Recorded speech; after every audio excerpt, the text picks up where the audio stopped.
All right, let's welcome in the very first guest of the Old Man and the Three podcast. Someone that I've hoped to get on the podcast for a long time. Damian Lillard. Dame, thanks for joining us. For sure, bro. Appreciate you having me. For sure. I literally just got back to my hotel. We just beat Memphis, which is obviously good for us. I feel like we might have done you guys a favor as well. Yeah, we needed that, bro. We needed that. We needed that for sure. What are your early impressions of just playing in the bubble? I'm actually shocked at how competitive and how good the games have actually been. Like the quality of play is really high.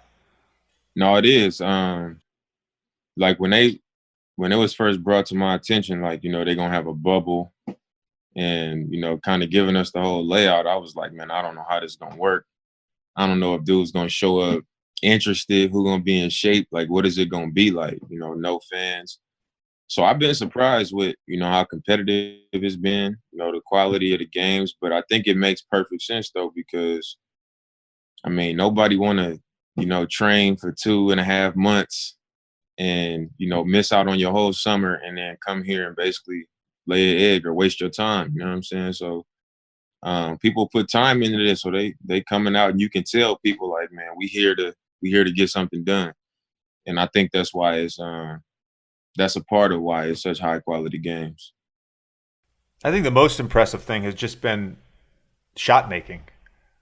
Like the Jaren Jackson shot against San Antonio yesterday from the corner. Yeah. Melo's 2 threes the other night down the stretch. Yeah. You in the second half yesterday. The very first night, our game against Utah, and then the Clippers-Lakers game. It's just the amount of like clutch shot making has been insane.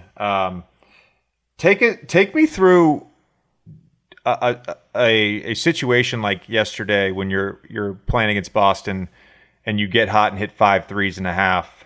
What's going through your mind? Like when I actually started making the shots or like leading up to that? Both. So in the first half, we didn't really make it hard for them at all. So they was getting high quality shots the whole half. And then the possessions that we did, get into them or make them take a tough shot, they had already gotten comfortable and seen the ball go in. So it was almost deflating. It was like we finally picking it up and we competing and trying harder, and now they still making these shots. But in the huddle, our message was just, keep making them work and it'll come back in our favor. They're not going to keep making tough shots for a full game. And then we started in the second half, and I was like, man, let me take Tatum. He had like 20-something in the first half, and I was like, let me take Tatum. And I feel like that was how I got myself going, because I was like, I'm just going to go ahead and take this challenge. He already going. Let me try to take him out. Let me try to change the game this way, because I wasn't making shots. And once I start feeling good about that, affecting the game that way, I was like, maybe that could get something going. We started to get some stops, and as a shooter, all it takes is to see one go in. And I saw one go in. I was feeling good about what I was doing defensively. And it was just like, man, it's a game of runs, and it's our time to make a run. We took our lumps in the first half. Things didn't go in our favor, but it's a 48-minute game. And I think our team just did a great job of continuing to fight. I think yesterday especially, it was so many games, or the day before, where it was just like teams came out, got down 15 and just said, whatever, and ended up being 20-point games. So I was happy that we didn't give in to that. But I think it was just our mentality to keep fighting. And, we changed the game on the defensive end, stopped having to play against a half-court set defense, and, it turned around for us. We were one of those teams on Saturday that got down 15. Well, we got down by like 40 something. I wanted to just interject about something Dame said about sort of changing the complexion of the game by doing something other than scoring or doing something other than shooting. I had an assistant coach in LA with the Clippers, JP Clark.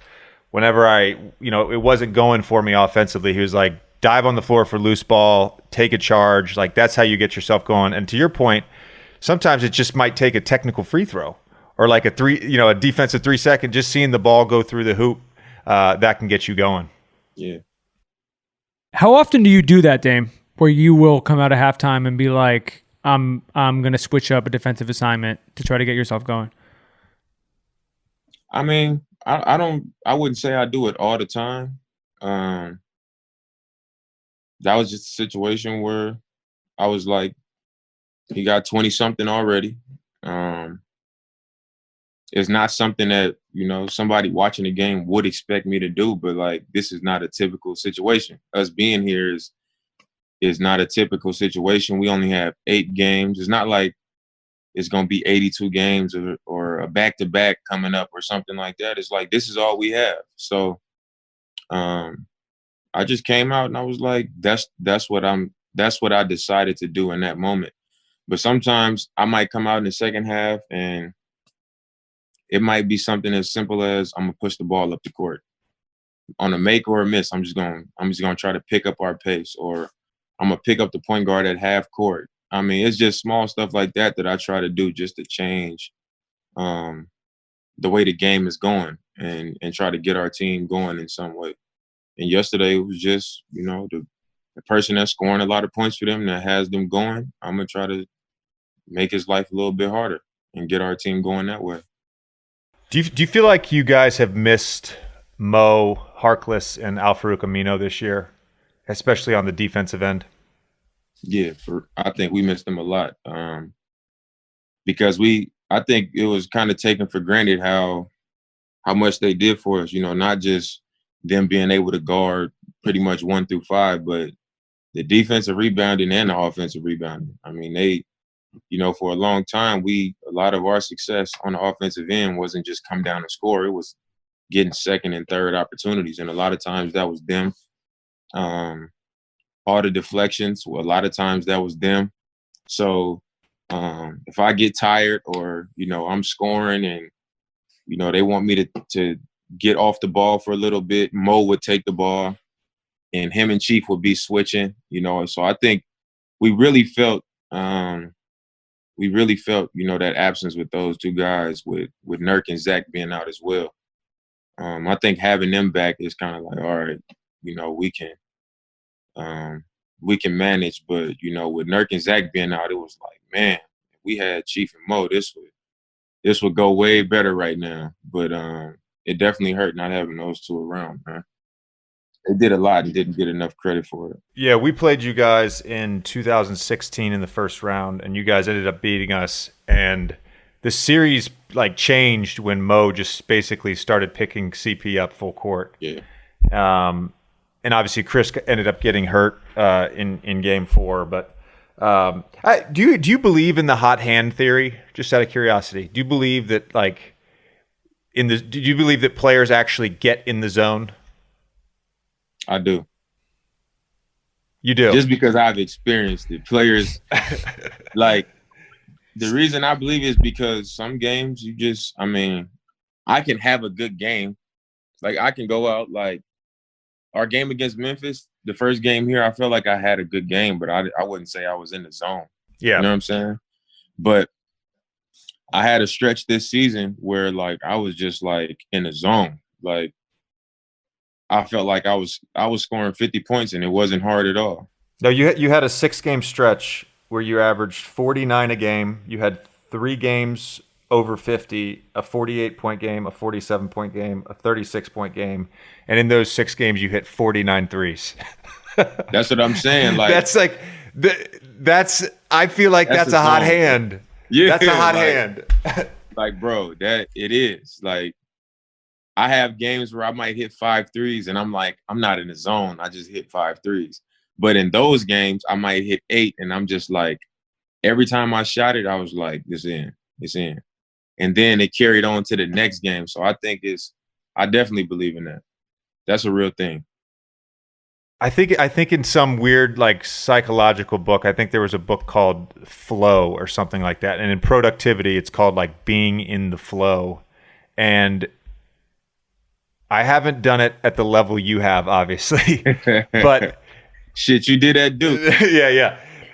Close, but those stretches of games, it's almost like an out of body experience because you're not really thinking. It becomes so instinctual, Yep. and to your point, like you really feel like you're not going to miss, and maybe you go 11 for 20, but those 9 shots, I swear to God, they were going in. They felt good. So, Right. JJ, Dame and I were talking about this before you got on. Dame, how much of that do you think is the fans? Because what I was curious about down here is, shooters getting hot and you're just playing basketball. There's no distractions. There's nothing there besides the game. But with you obviously feed off of that amazing crowd that you guys have in Portland. So how much of this is fan related? I think for a shooter, for a hot streak to happen, like it's almost easier when there is fans because even when you're on the road, it's gonna be oohs and ahs. Like if you can be lighting up somebody's home team, but it's like if you're putting on a show, you're putting on a show, and that's gonna kind of keep you going. I feel like here, you hit a shot and nobody says anything. There's no noise. There's nothing. It's just like, all right, you made a shot. Get back on defense. Whereas, say we playing in Portland and I hit 2 threes in a row and then the other team comes down and miss and we pushing it. The crowd is like, it's almost like they just getting ready to explode for the next 3. And that keeps you going in my mind. I know I can feel that. Like, a timeout is coming. So, Dave, you played a bunch against the Warriors, and I feel like those games in Oracle when Steph and Clay would get going, the crowd fed that energy so much. As much as the players did, it was like there was just a buzz in the building every time those guys got the ball. If they hit a couple threes in a row, I mean, it makes it feel worse than it is. Like you could be down by 6. You can have an 8-point lead, and then they come down and hit 4 threes in a row.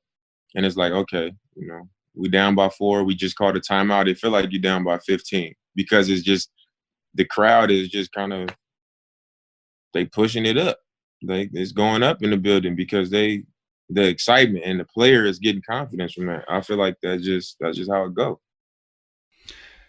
I'm going to ask you a question, and I don't want to like change the scouting report on you, but when you see a 5-man in drop coverage, are you saying to yourself, dead meat? Like I've got an easy pull-up 3? Absolutely. I sometimes I get why teams do it at times, but I feel like teams have sold out so much. Some teams have sold out so much on having the 5 just drop all the way into the paint protect the rim, right? And it allows players like you. I said this the other day to Nate about Devin Booker. Like when you have someone who can operate in the pick and roll like that, it's really almost impossible to defend. If I'm coming off a screen and the big is back, I'm shooting it every time. I'm shooting it every time because nobody's taking mid-range jumpers like that anymore. So I'm not going to keep going to the big. Like usually if I take a mid-range shot, it's like I'm attacking and then I end up right there and I don't have anywhere else to go. And I just create some space and I end up getting to that shot. But if the big is back, I'm raising up for 3 every time. During this hot streak, did any of the teams change their coverages? When you were averaging 50, I feel like was Utah one of the teams? I feel like I watched that game, and they were against Utah, and they were just in drop coverage. And Gobert was back, and they was telling them to get up, but it's like some bigs are so used to their job being to just be in a drop coverage that it's habit. I just heard the coaches like, get up, get up, get up. But like I would be raising up to shoot, and they yelling at him, get up, So, and then we played him a few weeks later in Utah, and he was back again, and I had like 40 something. So it was like, I drop coverage. I don't understand it, man. Especially when you're dealing with guards that can shoot. Chris and I used to always talk about this in LA. And as a guard, first of all, if I'm being guarded by a player, let's say 2 steps above the 3-point line, and the big stays in the paint, I'm just going to literally wait on the screen. And the big sort of walks up into the screen, and then it's just a one dribble pull up. Rudy Gobert actually does this better than anyone offensively. The Jazz bring the guard out all the way past the 3-point line, and he just walks right into the screen, and then it's downhill, Donovan pull up, Joe Ingles 3, whatever it may be. It just creates all sorts of issues. Yeah, it does. And and the thing about that is, even when teams aren't in a drop coverage, I do that just to give myself more space to deal with whatever type of coverage they in. Like, if the big is if they're trying to be up on a screen and show or trap or whatever it is, I'm going to be up high as possible until my big sprint into the screen. And I'm trying to get downhill so I can have more space to make it a foot race between me and whoever this big is. Because I know they're trying to trap me or make me get rid of the ball. So even when they're not in the drop coverage, I'm trying to play from higher up, and especially because I know I can shoot from out there. So, I mean, I think it goes for both, if they're in a drop coverage or if they trying to be up. What did you learn from the Pelican series a couple years ago? That seemed like that was a big moment for you guys. You guys finally had a high seed. You were the 3 seed that year, and you got swept. Yeah. And the way they guarded you was a little different. Yeah, it was.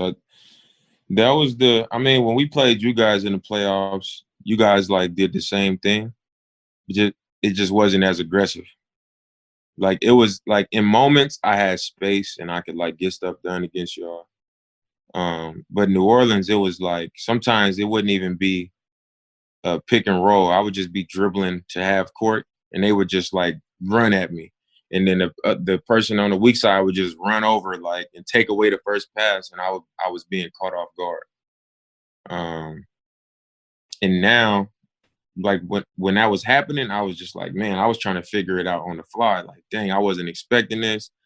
During the season when we played them, I was having big games. They just they shocked me.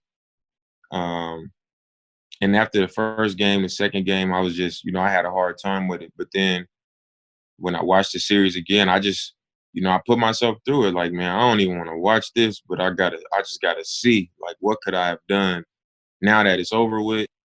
I can look at it and be if I see this again. And I think that was when I realized that I was gonna have to start playing a smarter game, just not being as predictable. I don't think I play a predictable game, but at that time it was I felt like they knew it was too easy for them. Did Drew guard you that series? I'm saying, yeah, was it? Yeah, he guarded me. He's the best defender in the league. Out of the guards, I think he's the best defender. And even after that series, everybody was like, "Man, Drew Holiday did his out." And I was after the series, I was he did a great job. He's a great defender. But I was they just trapped the hell out of me and blitzed me with 2 people the whole time. Yeah. You know what I'm saying? So say it with some context. We got our pride as players. Sure. Don't act like don't act like I was just out here on the island. He had some, he but did a great job. I love Drew. We were in the middle of the game against Utah the other day. I think we were at the free throw line or something, and Joe Ingles turned to both of us and was like, "Yo, you're the best defender in the league." He just the way he stays in front of guys. He is, bro. He'll full on reach, miss the ball, and somehow get back in front of the ball. It's unbelievable. No, he is, bro. I don't know if you saw this, but we had Pat Beverly on a recent podcast, and he said the toughest matchup for him is you. you're saying Drew is the toughest guy that guards you, but is there Drew is anybody? the best defender in the league as a guard. Yes. Do you feel like do you have rivalries? Like, is there anyone that you get up for more than the average guy at your position? Not really. Is this Damian saying I'm not going to admit it, or is this being truthful? No, I'm willing to engage with anybody. Yeah. Like I don't have a problem with nobody, but I'm willing to. It is what it is with anybody on any night, you know? Yeah. But it's not like a personal. I don't feel like I got a personal rivalry. I feel like every time I play against Russ, it's something. I feel like it's always something, but I wouldn't even say it's a rivalry. I think it's a rivalry to everyone else. You know what I'm saying? Like, because sometimes when I've played against Pat Beverly, like for a few years, like we used to get double texts all the time. And people used to be like, oh, Dame and Pat, but like now that's kind of just like, you know, he's a competitor and I'm like, I engage in that type of competitiveness. Like I'm gonna go get it. Just like if somebody come after me, I'm gonna come after you back. I'm not gonna shy away. So, I mean, that's just what it is. I'm gonna have the same energy towards everybody. Have you been like this? Like, were you like this your rookie year? Or is this learned behavior for you? No, I think I was the same from the jump. I just think I got better. Yeah. That was it. Like when I first came in the league, I was looking at it like I'm playing against Chris Paul. I'm playing against this dude.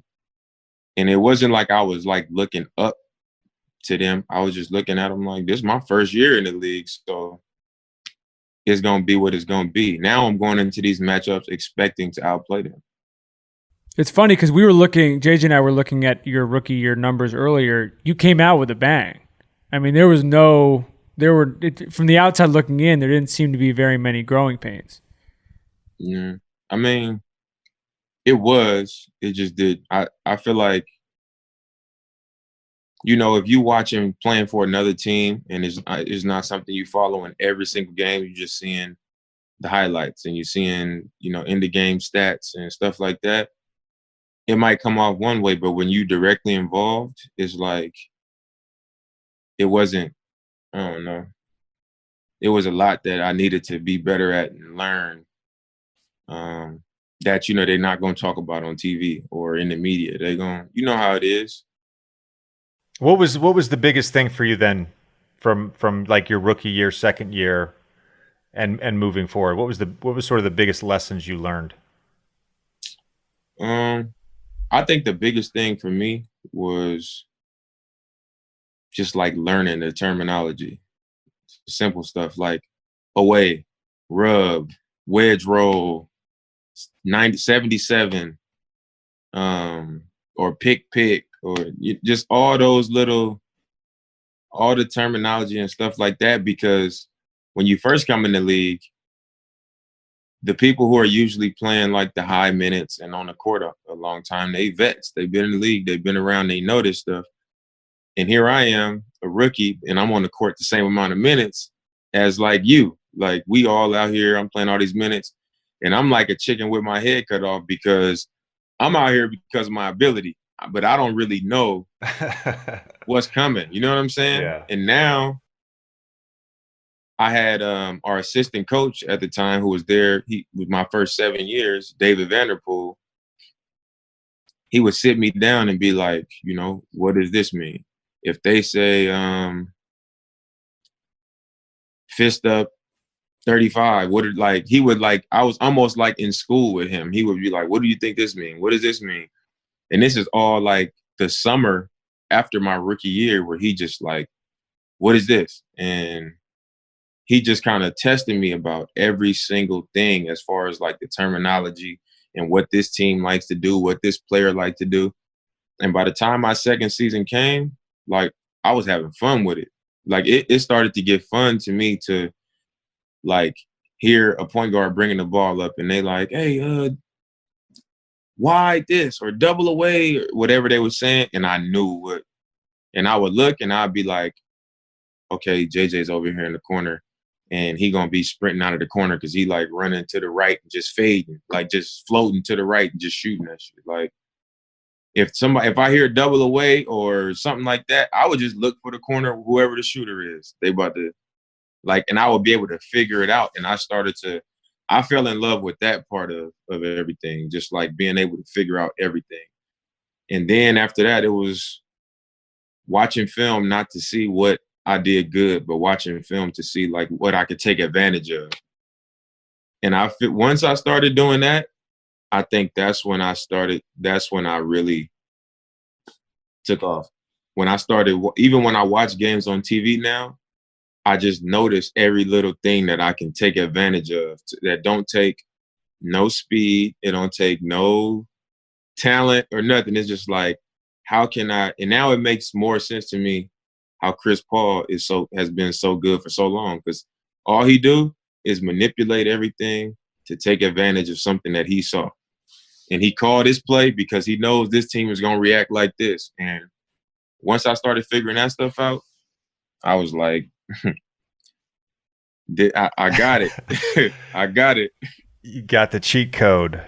So for the listener, pick away 77, fist up 35. These are all offensive actions. I know what they all are. Away is a pin down. 77 and pick or double drags. Fist up 35 is a high pick and roll between the three man and the 5 man. There's only so many things that you can call the 5 actions in the NBA that we run. I mean, we really only run 5 actions. Having been Chris's teammate, I will say that dude tries to manipulate every play. Like, he is looking for a competitive edge on every single play.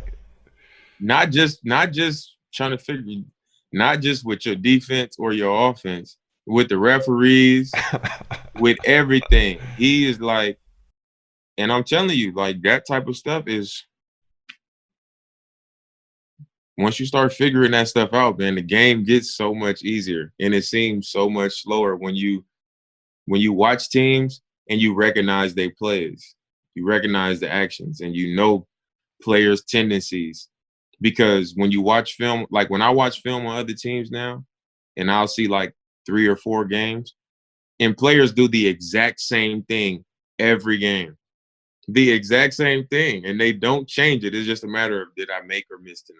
Yeah. Or did it work on this team, or did it not work as well? They do the same thing. And when you notice that, it makes sense why somebody that's, Tony Allen can be 30 whatever and still be a great defender, and how Chris Paul can be his age and be a great point guard.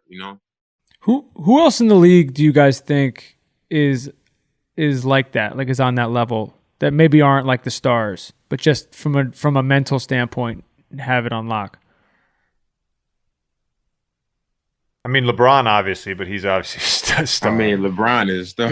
Yeah. That's not a star. Well, just that, like, people at home wouldn't necessarily know is sort of operating like this. I mean, people may not realize it. I think Jimmy Butler operates like this. Yeah, Jimmy Butler. Jimmy thinks the game. He really thinks the game. Ricky Rubio is another guy that I think really thinks the game. Ricky is, I think, one of the smartest defenders in the NBA. Yeah, Dame, you talk about like knowing a scouting report and knowing a play call. We used to code our play calls with the Clippers, and he would figure that stuff out. Right. I would try. Yeah, those guys would probably be the guys that, off the top of my head, just are really intelligent guys. I think Rondo is well known and people know, but Rondo is more than, like, Rondo is like on top of that shit. Like he's one of the best at it that I've played against. Rondo is like him, Kyle Lowry. This is part of the problem, though. I don't want to sound like an old man, but this is part of the problem with some of the young guys now, is that they don't actually watch basketball. Yeah. Dame, do you watch basketball just about every day? Bro, I watch. If we don't play, I go home and I watch every game on League Pass. Every game. Same. Every game. I don't miss a game, bro. Like, I watch every game. I'll go home and watch the Pistons against Atlanta with 6 games left in the season, bro. Like, I watch every game. That's what I enjoy. That's what I love to do, man. I feel like there's an accumulation of knowledge that happens. It's the same way that we work on our skills. There's an accumulation of skills as you become older. Maybe you lose a little bit of athleticism, but if you've accumulated enough knowledge and you've accumulated enough skills, then you can just keep hooping at a high level. And I think CP probably is the best example of that. Yeah, for sure. And I mean, that's especially when you think about what you just said. Like, a lot of young players now, they play video games and don't watch basketball. You know, they're not as obsessed with just the game in general as people, once were. Like, if you think about when you was 18, 19, like how much you just loved basketball and that was like what you wanted to do. Like, if I play a video game, I'm going to play a basketball game. Like, I'm going to play 2K. I'm not about to be playing Call of Duty. Like, I'm going to be playing 2K. Like, I just want to watch hoop. I go on YouTube and watch Mahmoud Abdul Rauf, and I just love hoop.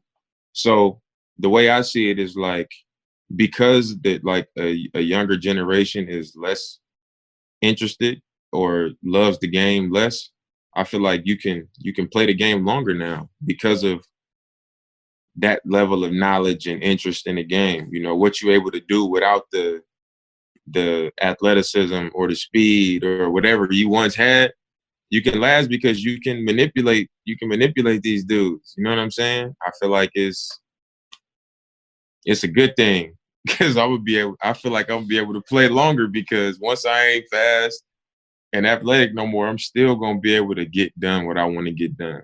Yeah. I mean, you just turned 30, right? Yeah. Congrats on that. My existential crisis started at age 30, so good luck, man. Bro, I'm gonna start lying about my age, man. I just turned 36, so but damn. Yeah, I do. Bro, I remember when you was actually at Duke, bro. You were what, like 12 to 15? I hated Duke, bro. What? Did you hate him? I was a North Carolina. Oh, okay. Like, wait, what did you hate me? You can be honest with me. I'm not offended at all. No, I didn't, bro. I actually liked you, bro. Okay, all right. I've had some players at Duke that I like their players, but I was just like, yeah, why do you go to Duke? Like, that's generally how it works in that rivalry. If you're a UNC fan, I think it's a fair question. It's a fair question. Did UNC recruit you at all? Man, I got the funniest. They didn't, by the way. I got recruited by all small schools, but I'm drawing a blank right now. Matt Doherty. Yeah. So he was at SMU, and he was recruiting me when I was in high school. He started recruiting me, and when I first met him, he was like, "Man, I love your game and your demeanor and all this stuff." And he was like, "If I was still at Carolina, I'll recruit you." And I was like, "Damn, too bad his ass ain't at Carolina no more." Because I would have accepted the hell out of that scholarship. Nah, but I always thought that was funny, man. How I don't actually know this story. How did you end up at Weber State? So I got to, I think it was after my junior year of high school. I wasn't getting recruited, and we got on the circuit and we went to Vegas. And I remember the first game we got to Vegas for that summer after my junior year. We played it. I forget who the guy was we played against, but that was the first time I played and like high major coaches was at my game. It was like Washington, Clemson, Arizona. It was like a lot of coaches there that I recognized, like Lorenzo Romar. Like, I was like, I know who these dudes are. And I just remember I had like 40. I was just killing. I was dunking. I was just hitting deep threes. We beat them. We won the game. And after the game, I was like getting interviewed. I never got interviewed. Like I didn't have no write-ups. I didn't have nothing. So I was like, shit, I might be going to North Carolina now. So so after that, like I went on, I had this big tournament. But I still wasn't like getting recruited by none of those schools. And then I remember like the rest of the tournament was cool. I still didn't start getting recruited. And then our next tournament, we had like a 9 a.m. game, and there was one coach there, and it was my coach from Weber State. And I had another big game, and right after the game, he offered me a scholarship. Like as soon as we left the gym and went back to the hotel, my AAU coach was like, "Man, Weber State offered you a scholarship." And that was the first school to offer me a scholarship. So I had like from that time to the end of the summer, I ended up having like 25 offers, all from like Portland State, University of Portland, Montana State. I had a bunch of schools like that. But that entire time that I was like, getting all these scholarship offers, I had already been building up my relationship with the staff at Weber. And then toward the end of the summer, I had a couple schools try to tell me to reclassify. Like they wanted me to come back and graduate in 2009 instead of 2008 because I was going to graduate when I was 17. I graduated high school early. So my dad was like, nah, like you ain't reclassifying nothing. You going to finish school this year. So I was like, man, I'm just going to go where they want me. So I went to Weber, and that was that, man. Was it a little bit of a shock being in Ogden, Utah? Was it an adjustment? Honestly, it wasn't. I didn't. So I liked it as soon as I got there. Yeah. When I got like just the freedom, had like being on my own time, like having to learn how to like manage my own time. I felt like I was in a safer place. Like I grew up in a tough place, bro. Like I felt comfortable. I felt like I was around people that cared about me, and that was all I needed, So I got to school, and it was like I got there feeling like I could survive anywhere. So I mean, it was cool. I didn't feel like no shock. It was everybody was like, "Oh, it's a Mormon state and all this," and when I got there, it was cool. It wasn't bad at all. Did you feel like basketball wise, your development there is sort of responsible for where you are now? Yeah, I think so. When I got there, I mean, when I got there my freshman year, I was coming off the bench for like the first couple of weeks, and they had me playing shooting guard. And our point guard was like 5'6", and he was just a scorer, like just filling it up. And then we got like a couple weeks into the season, and the way I played was, I played the same then as I do now. Like I just made the right play. I played simple, and I would just score in spurts. And our point guard at the time was just scoring. He wasn't passing the ball. So basically, they switched us. They put me in the starting lineup at point guard and made him the shooting guard. And he ended up being MVP. And like, we ended up finding out that I was really a point guard. And then one of our assistants, who I still train with to this day, Phil Beckner, he was like, man, he would just always be on my case, like, you're not good enough. You don't shoot good enough. You can't go right. You can't do this. You can't do that. And we just started working out before class, and then we would do shooting workouts after practice. He'd be making me get the ice bath, making sure I went to sleep. How many hours of sleep did you get? What you eat for breakfast? You hydrated? Don't be late for class. He just started getting on my case about every little thing. Not if I didn't win a sprint in practice, he was on my case. If I didn't shoot 100 free throws after practice, he was on my case. If I didn't work out after class, it was just like, so I just started, like my habits started to change. I started to go to sleep earlier. I wasn't hanging out. I was working out like constantly. I just kind of And then once I started to get in games, I started to feel the difference in myself. Like I was just making shots in the game. I wasn't missing. Nobody could stop me. I was in shape. Like it made me get more committed just to the game. And every year we just took it to a different level. After I think it was my sophomore year, I was MVP my sophomore year. And I just remember he was showing me like hundreds and hundreds of emails of him begging Adidas to invite me to their camp, Adidas Nations. And I remember on my birthday, I found out that somebody couldn't come. They let me come. And I went to camp in Chicago, and it was like all the NBA Adidas athletes was there. D Rose, Eric Gordon, Corey Brewer, like all the dudes, Josh Smith, that was with Adidas, was there playing pickup. I was playing with all the top players in the country. I went back to school after that, and that was when I stopped going home in the summer. Like I would just stay at school and train the whole summer. I didn't go home to see my family or none of that. And then I would go train in the summer in Utah. School would start. Then I would train in the summer. I stayed, and I never went home until I left school and got drafted. And that was the change right there. It's amazing. In listening to you talk, so many times when I read something about you, or even like talking to someone like Pat Connaughton about you, the word loyalty always comes up, and you can see that you just like live that out in your life and everything that you do. It's actually pretty wild. Yeah, man.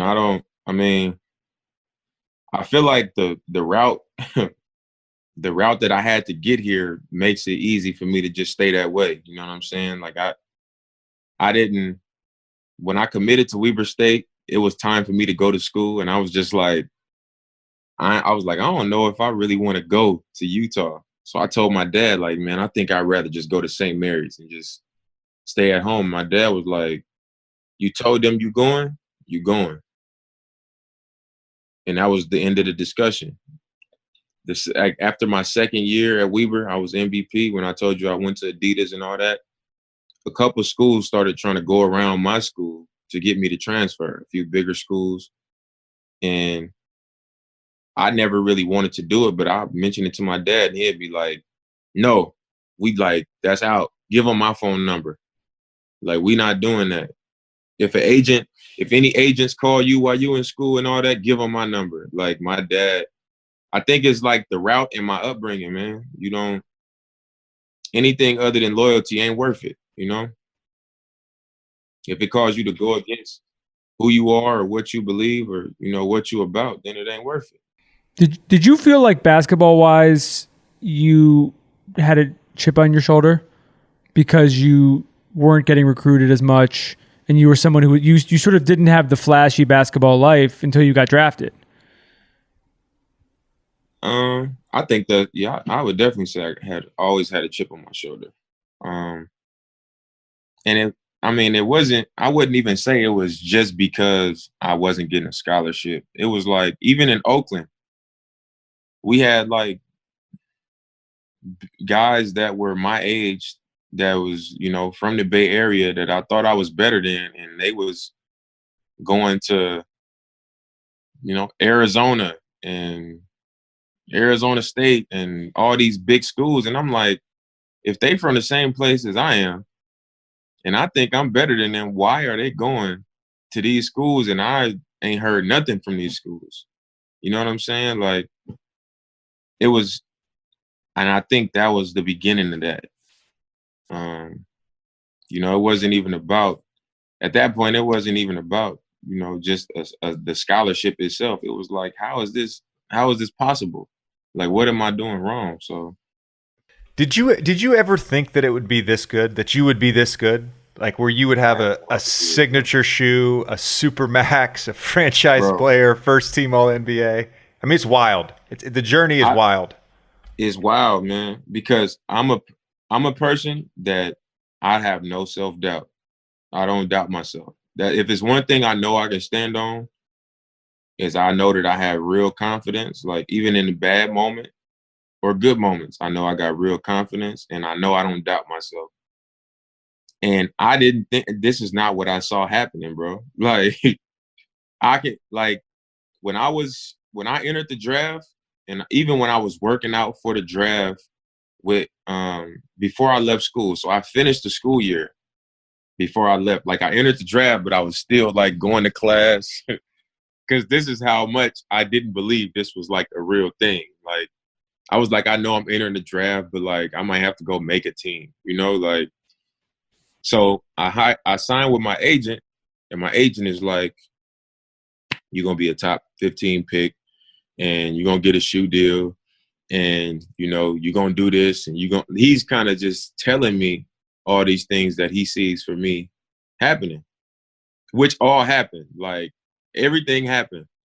But at the time, I was just like, that's not what I came from, you know? So I just can't wrap my head around the fact that he's telling me all this stuff is gonna happen. And then I'm training with my coach, and he's telling me, Dame, you gotta be the hardest worker, and you gotta be coachable, and you gotta listen.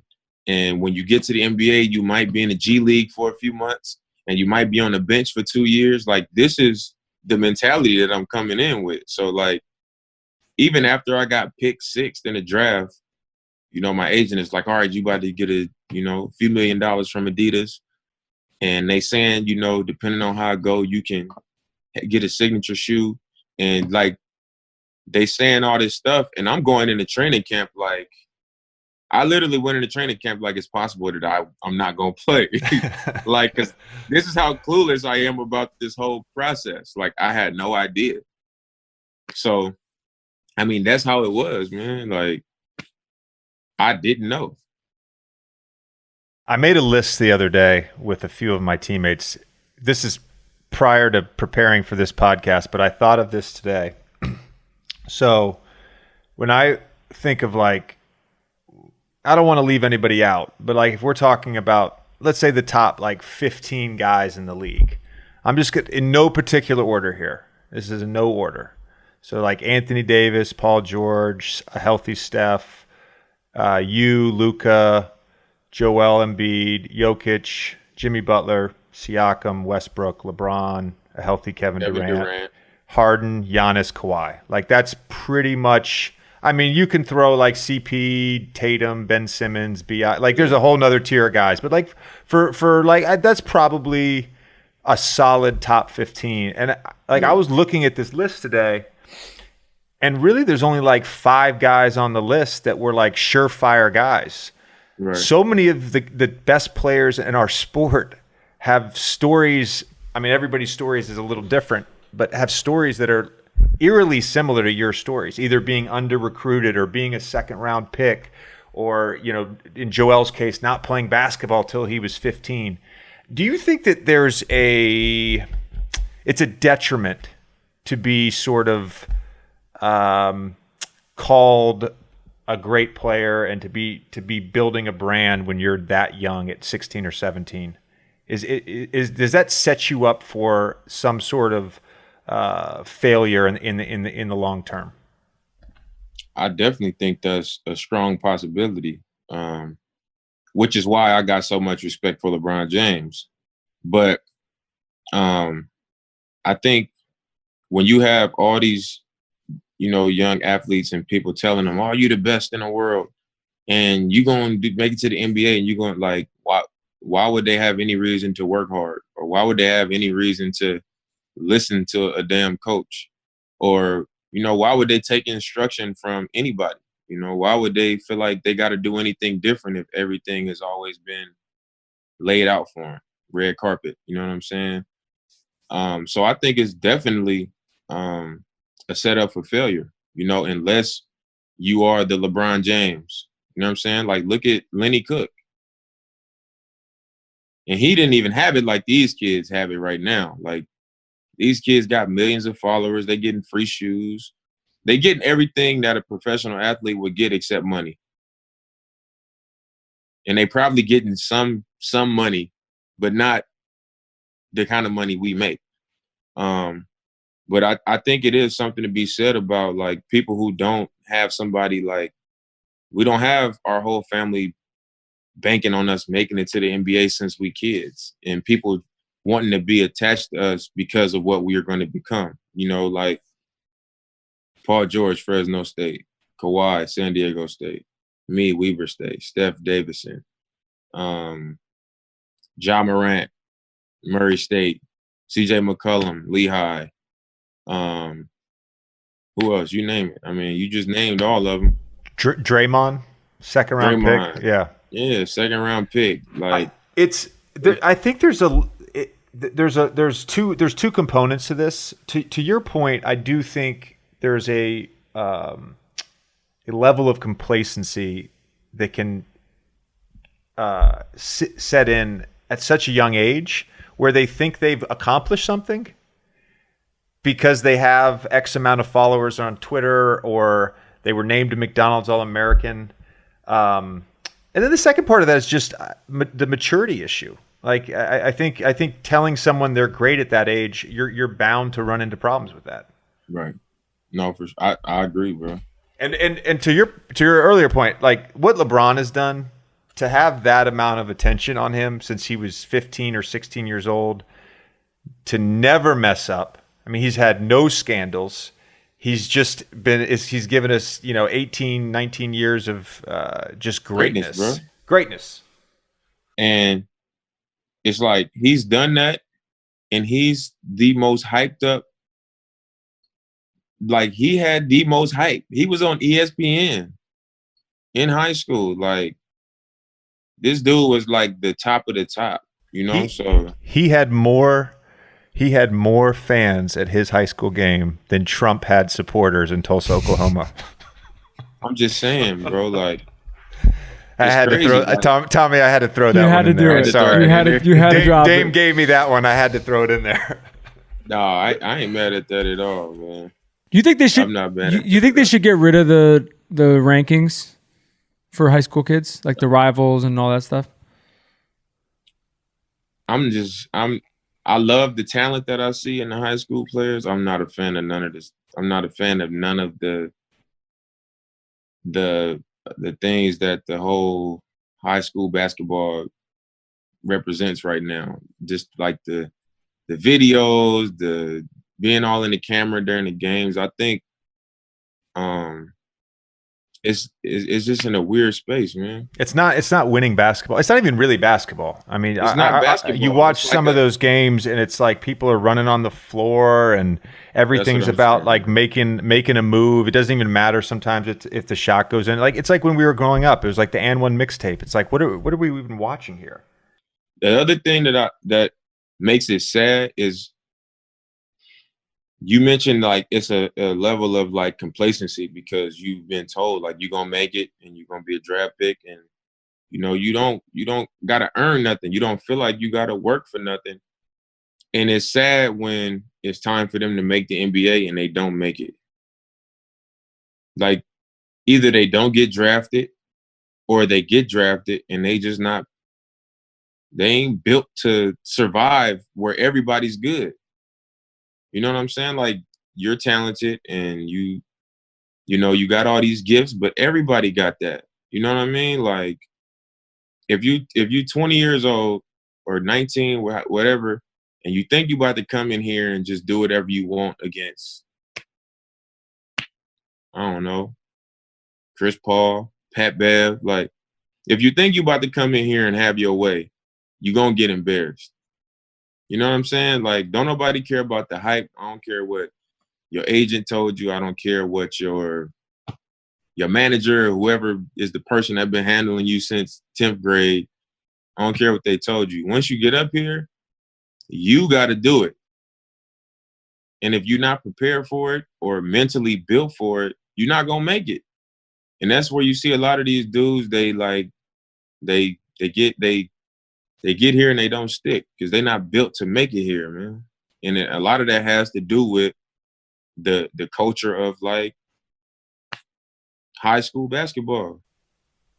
All right, Dame, we're going to do a quick speed round, just like 5 or 6 questions. You can answer one-word questions or go in a long, explanation. Doesn't really matter. First question I have is, what is it like seeing another NBA player wear your signature shoe? it's pretty cool. Like I don't it's one thing just to see, you know, players wearing the shoe. It's like, man, people, I feel like it's deeper. Like I would only wear somebody's shoe who I respect. You know what I'm saying? So I feel like a respect from players when I see them wear my shoe. But it's also like when I see a player who I respect wearing a shoe, I'm like, man, that's pretty cool. You know what I'm saying? I'm guilty of wearing your shoe. I've done it for the last year or so, and I have to say, it's the Dame 6 specifically is like my favorite basketball shoe ever. Yeah, that's my best one so far, bro. Tommy, I'm going to ask one more for Dame. So I feel like you and I were on the same page with something for a long time, and that was not posting workout videos. In fact, you at one point a couple summers ago posted a mocking workout video of you doing ridiculous things. And then right before we get down to Orlando, there's all these shirtless videos of you working out. What the fuck changed, man? What changed? So what happened was I did a new deal with this company, and they was like, man, we need you to post some content, you know, posting some of your training. I was like, all right, cool. This ain't really my style, but I feel like, you know, I proved that this ain't my style, so I can post my workouts. I mean, I just like to post my boxing, because boxing, like outside of hoop, boxing is my favorite sport. But that's all that was. That was just some. I do think it's funny though when we see these workout videos or these pickup videos in the summer and people are freaking out and they think it's somehow gonna. And sometimes, look, some guys work really hard and they get better and they post a few videos and it translates. Right. But a lot of times that shit does not translate. I mean, because the stuff that they're doing is not realistic to who they are to their team, you know? So, yeah. All right. It is what it is, man. I never been a fan of that. I just, you know. And even the ones I did post, man, it was in the weight room. So give me a pass, bro. I'll give you a pass. It was an ad. I get it now. Dave, you filmed something for Space Jam, right? Yeah. All right, so if you could play any famous movie part, like that's already been done ever, what would it be? Man, I'd probably be Jesus Shuttlesworth.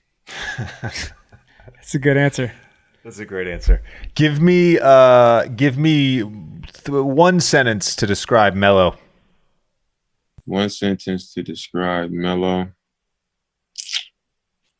Melo is cool as a fan. Love it. To be a Hall of Famer and to be who he is as a basketball player, he's the coolest dude ever, man.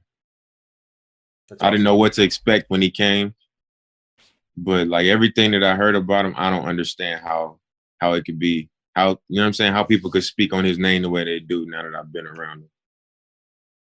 And I think I'm a great judge of character too. So I don't get it. I got a chance to catch up with him in the Players Lounge at the hotel after one of our preseason games. And it was like me, Lance Thomas, Kyle O'Quinn, Josh Hart, and Melo. And I love that dude, man. He was telling amazing stories about Phil Jackson. I'll tell you that. Yeah, cool. He cool. Real cool. What's the best meme you've seen about yourself? That's a tough one. I'm trying to remember what it said. I saw a couple of them from last year in the playoffs. I was gonna say there's a lot. When everybody was like laying on top of me and I was looking up at the camera, and there was one that said like, when your friend is scared to ask his mom, can everybody spend the night, and you go ask. And it was something like that. And then there was another one that had something to do with like a girlfriend, but I can't think of what it is. I don't want to mess it up. But that's the best one. There was one around the end of Game of Thrones because you hit the shot against the Thunder right around the last couple episodes of Game of Thrones. that it just broke. See, but you can't tell me that one because I'm only on. All right, so I'm not saying anything. But once you finish the show, you'll get it. Just Google your name and Game of Thrones. All right, I'm gonna look it up too. All right, let's get to the draft. So the draft with Dame is going to be based on our 5. If we'd only listened to 5 rap or hip hop albums for the rest of our life, what would those 5 albums be? And the reason is because you actually are a prolific rapper yourself. Yeah, in fact, really you're really good, and I've read a bunch of stuff, and everybody's like, no, he's like a really good rapper, not just like a really good rapper for a basketball player. No, I've been rapping. Yeah. See, it makes it even funnier that I never believed all this stuff. Like when they'd be telling me all this stuff about the NBA, because I really used to rap. Like I was gonna make a career out of it, bro. Like in college, I used to be dropping mixtapes and stuff like that. But like I really do music, like for real. Was the Sway thing you did at All-Star Break? I think that was 2015. Was that like your sort of coming out party? Was that the first time you ever really publicly rapped? I was already doing stuff on Instagram, but it was only in like 20-second increments. Like it was just like 4-bar Friday, something I've been doing for like 7 years. Yeah. So that was the first time like people heard me rap over a beat, like for that amount of time. Did you get the beat beforehand? Did you write those lyrics out? I wrote those lyrics and they was just like, what beat you want to rap on? And I was like, Dead Presidents. Do you agree with the theory that every NBA player wants to be a rapper and every rapper wants to be an NBA player? I wouldn't say every, but I would say a lot. JJ used to want to be a rapper. At Duke. That's actually true. It's actually true. It's actually when you true. When you was at Duke, was Nick Kaner Medley at Maryland? Yes, he was. He was my nice, class. bro. He was my class. What, he raps? Was nice. He raps? No. Oh. That was just a random thought. No, I used to do really bad mixtapes in college. We would record in my buddy's dorm room, and somewhere on this planet Earth, on someone's computer hard drive, there's like 10 songs of me rapping. We're gonna find them, and it's gonna be the end. We're gonna have to pay money to find that, man. All right. So five hip hop albums that you get to listen to for the rest of your life. These are the only 5 albums you get. We're gonna do a snake draft here. So you're gonna go first, then Tommy, then I'll get 2 picks. Tommy will get a pick. You'll get 2 picks, so on and so forth. So with the number 1 pick, what are you taking? With the number 1 pick, I'm taking The Miseducation of Lauryn Hill. Oof. Solid. It's a great album. I remember listening to it. On all the lists that I looked up, it's legitimately top 5, top 10 on every Is it? greatest of list. Yes. Everyone I looked up. Yeah. All right. My first pick, Illmatic. Oh, interesting. Good pick. That's a very good pick. I've got like 4 Nas albums ready to go, and that was one of them. All right, my first pick is Aquemini. Outkast. Yes, by Outkast. And then my second pick is actually my favorite Nas album, and that's It Was Written. It Was Written. You like It Was Written better than Illmatic? Yes, I do. I feel like obviously Illmatic is considered to be a better album. It was his first album, his debut album, but I feel like It Was Written has more bangers. All right, Tommy, you're next. All right, I'm going Outkast. I'm going Stankonia for a second. Stankonia, hey. I think it's amazing. I was thinking about this the other day. I'm a big Outkast fan. Huge.